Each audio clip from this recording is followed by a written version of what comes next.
Alright, welcome back to our channel. Ito muli sa RP Max Vlog. Sa mga love shoutout po sa ating lahat guys, mga kaibigan, mga kalingap. Isang mapagpalang araw po sa ating lahat. Good morning, good afternoon, good evening. Naway na sa mabuting kalagayan po ang lahat guys sa mga oras na ito. Okay? So gusto ko lang pong gawa ng reaksyon itong vlog ni Kuya Val kahapon.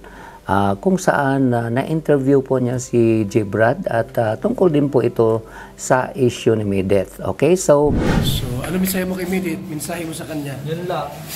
Medeth, kung nanonood ka man, alam ko may masakit pa na ako salita sa iyo. Yun ay panig ko. At mga napakinggan ko sa tagal-tagal, ilang months na ngayon ko lang sinabi sa live ko. Yan. At kung gusto mo man at Medeth, magpaliwanag. Yan. Ito, pwede ko ito dalawin ni Kuya Val sa Naga. At willing naman ako sa man si Kuya Val sa Naga. Bilang isang taga-Naga, kababayan. Yun. Sana baguhin natin yung kung ano man yung pangit natin ugali. Kasi sa akin, Kuya Val, aminin man natin, hindi tayo perfectong tao. Yan. Kaya yun lang naman. Yun lang, Kuya Val. Okay, salamat ha.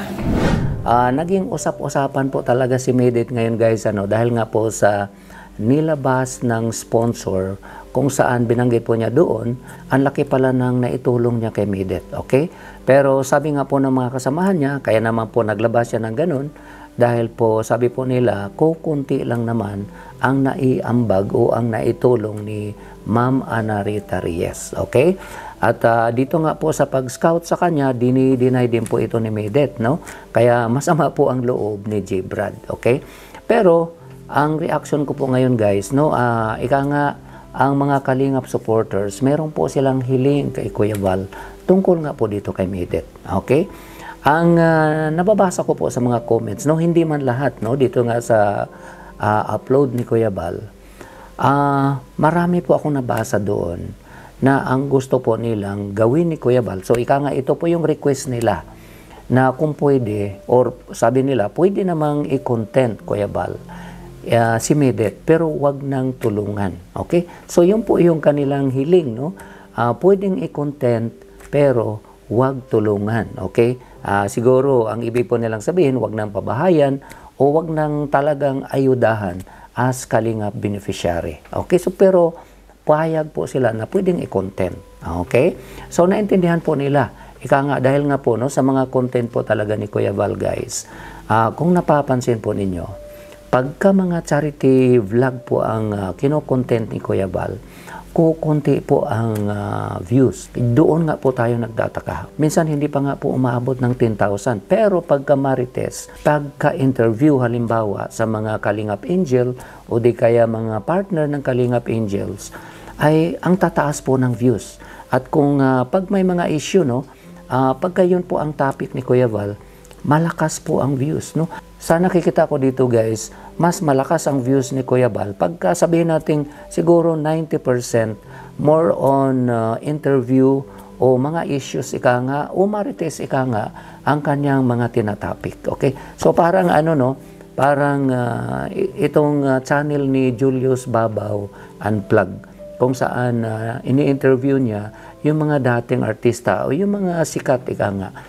So nakikita natin, ang tataas po ng kanyang views, no? So parang ganito na lang siguro ang gagawin ni Kuya Val guys. Dahil nakikita natin, ang tataas po talaga ng mga views niya pagka-interview o yung mga maritesan na issues. Okay? Mapa-live man yan o mapa-interview man yan, malakas talaga. Okay? So siguro, dito naman siya naintindihan ng mga Kalingap supporters na kaya nga po nasuggest nila, okay lang po na i-contain si Medeth pero wag nang tulungan as Kalingap beneficiaries. Ika nga guys, no, hanga tayo dito sa diskarte na ginagawa po ni Kuya Val, no? Kasi kung mag-focus po talaga siya sa pag-upload ng mga charity content, ay wala po talaga siyang views. No, nakikita naman po natin.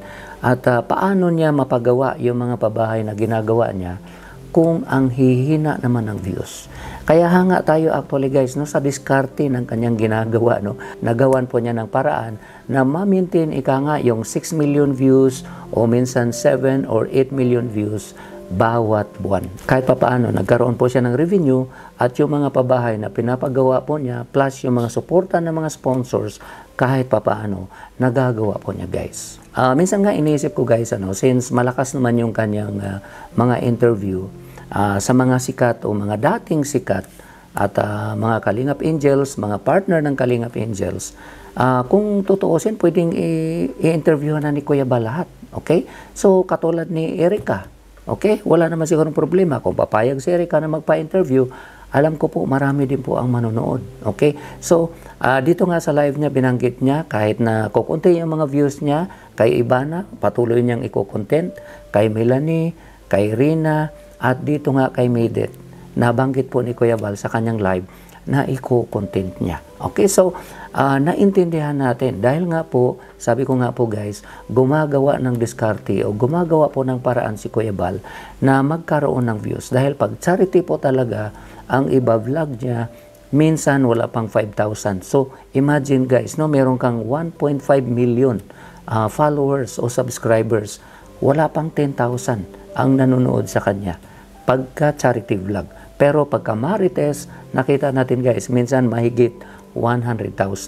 Kung malaki ang views, malaking bagay po yan, guys, no, sa kanyang revenue at malaking bagay sa kanyang paglilingap, ika nga, no, lalo na po yung mga pabahay na minsan sabay-sabay pa. Okay? So, naintindihan natin yan at ang mga supporters, naintindihan din naman po nila. Kaya nga po, sabi nga po nila, walang problema na i-content si Maydet at kung sino man, provided, no, kung pwede, request po nila. Although na kay Kuya Bal naman po yan, guys. Ika nga, wag nating diktahan, no? Siyempre siya po ang may-ari ng kanyang channel at siya din po ang founder ng Team Kalingap. So kung ano po yung talagang gusto niyang gawin, siyempre nasa kanya naman po yan. At tayo naman bilang taga-suporta, solid Kalingap supporters, siyempre nandoon lang po tayo nakasuporta sa kanya kung ano man po yung gusto niyang gawin. Pero yun po ang mga request ng mga Kalingap supporters na nababasa ko po na okay lang po sa kanila na i-content.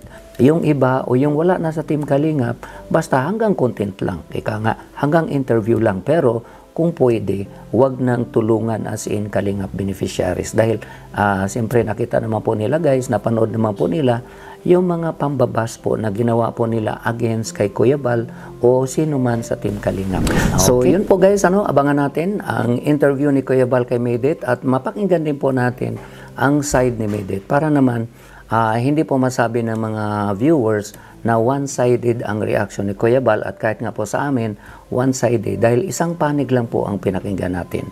Kaya mas maganda na din po yun na magkaroon tayo ng idea kung itong mga pinagsasabi ni Anarita Reyes ay tama ba, agree ba sila doon, o kung may iba po silang opinion.